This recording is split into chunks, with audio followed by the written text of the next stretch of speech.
Welcome to NBA Today, presented by Levi's. I'm Malika Andrews. Big news in the NBA. You might have heard Kyrie Irving was traded to the Dallas Mavericks on Sunday.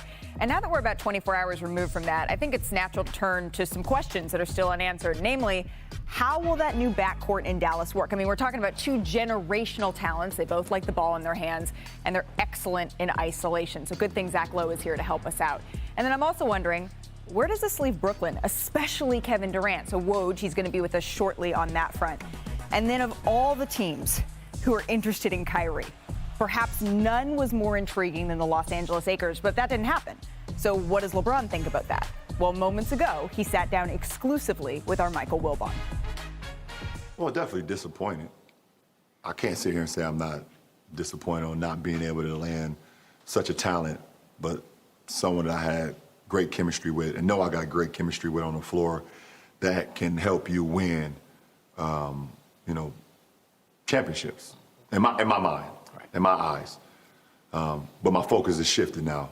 My focus has shifted back to where it should be, and that's this club now, and what we have in the locker room. That's a quick pivot, LeBron. It's a quick pivot. It don't take me long. It don't take me long. I don't get too excited about the possibilities of things that can be. I kind of envision myself on what it can, but I don't invest it all the way until I know it's happening. Okay. And when it does not happen, I'm back locked in on the job at hand. So, we had an opportunity. I think our names was out there. The Lakers' name was out there. We had an opportunity. Didn't happen. We move on, and we finish the season strong. Try to get a bid into the postseason, where I feel if we go in healthy, and we compete with anybody. Disappointed, which I think is fair. Brian Windhorst, Zach Lowe, Kendrick Perkins is going to be joining us. Brian, you and I were sitting in the control room listening to this interview as it came in. You've covered LeBron James for years, and it was interesting to sort of watch what made your ears perk up. What stood out to you? We should play I Love L.A. from Randy Newman over this interview, because he is absolutely just keeps giving the Lakers more and more respect, more and more slack. He signs the contract extension before this year to remove all pressure. Mm-hmm. Even last year, after they didn't do anything at the trade deadline and it upset him, he still signed that contract extension. And here we are, whatever that tweet meant yesterday, and he tried to explain it to Michael, and I didn't quite understand the explanation. We'll see that later. But he just likes being here in L.A., and he keeps giving the Lakers trust. And I will say this, there are 4 days left. Yeah. It's 4 days between now and Friday, or now and Thursday, and the Lakers didn't get this deal done.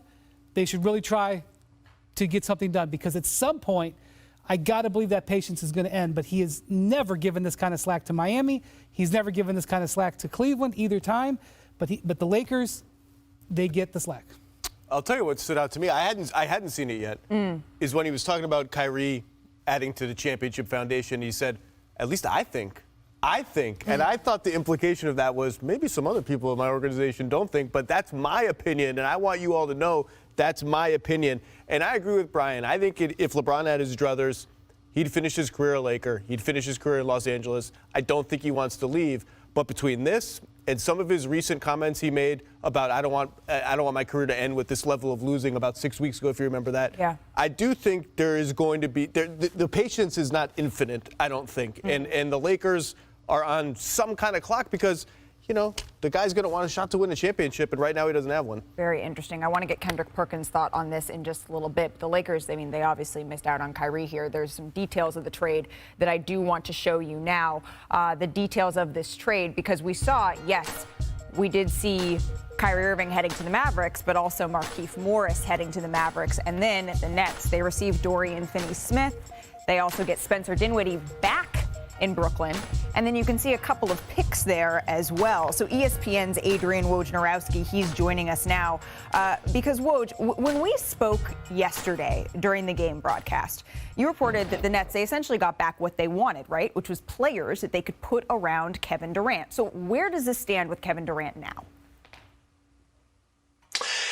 Well, Malika, the Nets are proceeding now as though, Kevin Durant will be back in the lineup, whether that's prior to the All-Star break or just after the All-Star break, based on the expectations coming back from that MCL sprain.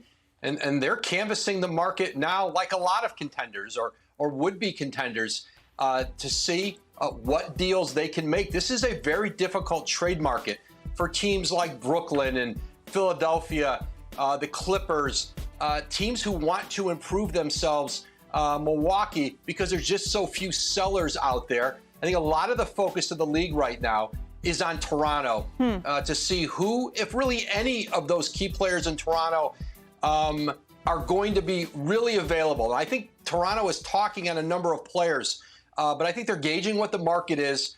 And listen, Masai Ujiri does not easily go off of guys he's drafted, developed, had a measure of success with.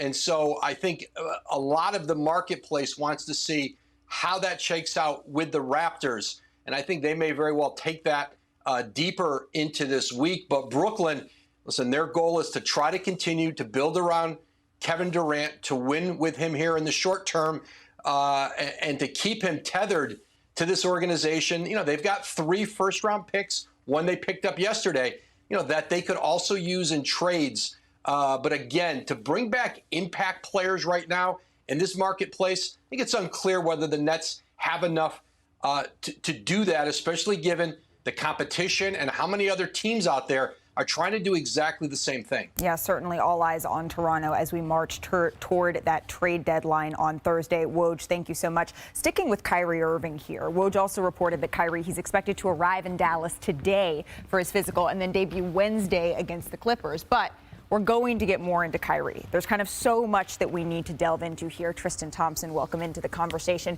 Your reaction to this trade? What's going to happen to KD, Kevin Durant? Right. I mean, this. I don't think any of the trades that were available were going to be a win for the Nets. Right. I think at this point you want to collect assets and picks. I think that's what the Nets are doing, because if KD does say he wants to trade and wants out, you got to have picks ready. Right.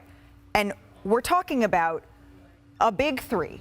And by the way, the big 3 I'm talking about is James Harden, Kyrie Irving, and Kevin Durant. That then was a big 3 with Ben. We're whittled down to essentially a big 1, considering what Ben Simmons has been able to give the Nets, at least thus far. Not writing him off. I know, Kendrick Perkins, you're ready to join the conversation here. I mean, I want to put it bluntly. If you're Kevin Durant, you played with him, you know him well, do you want to be in Brooklyn anymore? Hell no. I want to be out on the first thing smoking. Matter of fact, I'm talking to Sean Marks, and I got Rich Kleiman on the line right now to get me out. Look, Kevin Durant has put up with enough, okay? He put up the last 3 years having to deal with the drama of the Kyrie Irving and everything he was going through, not being available for his own personal reasons. And Kevin Durant has been reliable. He's been there for the Brooklyn Nets. He's been available. He's been hooping at an MVP level. He's been more than enough and has delivered past expectations, in my opinion, on an individual status. If I'm KD, why would I want to sit in Brooklyn and have to depend on another liability in Ben Simmons? Just think about that for a second. Kyrie is gone. That was drama. Now I got to worry about Ben Simmons, if he's going to be available. Is his confidence going to be there? Or does he have love for the game of basketball? Like, KD don't need that at this point of his career. Kevin Durant, at this point of his career, not only just want to play basketball at an elite level, but at least be in an organization and on a team that's at least going to compete for a title that he could rely on, that's going to be available, that he could trust night in and night out. But wanting out and demanding a trade, those are two different things, right? We already saw Kevin Durant request a trade over the summer. That didn't go anywhere. Should he request another one? Absolutely. Before the draft, go to Sean Marks, say, hey, listen, you guys can't. For the draft. So we're not talking in the next couple of days. We're talking about it's going to be hard to make that happen. Right. I think what KD's going to do is, you know, they had the meeting with him in the summertime, and Sean Marks and the ownership came and spoke to him, and he sat back and said, okay, let's see what you guys do. You saw the frustration when they played against Sacramento with Steve Nash. They got him out of there. Yeah. So now it comes to a point where it's like, listen, I sat back, kept my mouth shut to see what you guys are going to bring me, and this is what you guys give me? I can't win a championship like this. So we're 4 days away from the trade deadline. Realistically, what are we looking at here? Yeah, so the Nets, I'm always going to judge the Nets on their actions, not their words. Their actions have been that they are looking to put more pieces around Durant. They have taken the assets that they have gotten in this deal. They have taken some of the assets that they have gotten from James Harden, and they're going out in the marketplace, as Woj said, looking to bring in players that fit next to Durant. So the Nets are operating like they believe Kevin Durant is going to be bought in and ready to go, just as Woj said. But, Malika, today is Monday. Today is not Thursday. So let's just not make any assumptions between now and Thursday afternoon. So how would you assess, if you were looking overall, you've been known to call the Nets the greatest theoretical team in NBA history. Yeah, hang a banner for that. And that's just it? That's how we're assessing them Well, now? look, I mean, it's cool that they're trying to rebuild, retool around KD. That's what they should do. He's under contract, and he's maybe still the best player in the entire NBA. And it's cool that they did pretty well yesterday in a trade that they made under duress.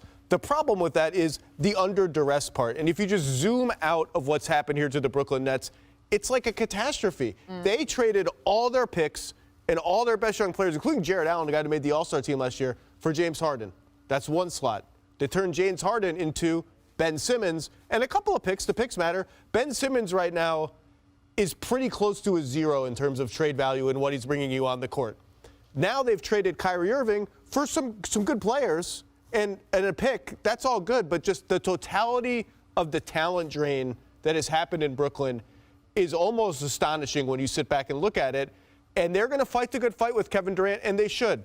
And can you imagine being Kevin Durant, who signed that extension at the first moment possible, thinking the other two guys were, and you were like, whoa, nobody, pens don't work? You guys didn't do this? Yeah. And then the vaccination thing and all this, and we'll see where it ends. I've been saying since last season, it just feels like since the first trade request he made in the spring, in the summer, it just feels it's just hard to see him playing out the contract in Brooklyn. Park, last word on this. So, like, what other players out there that the Brooklyn Nets could actually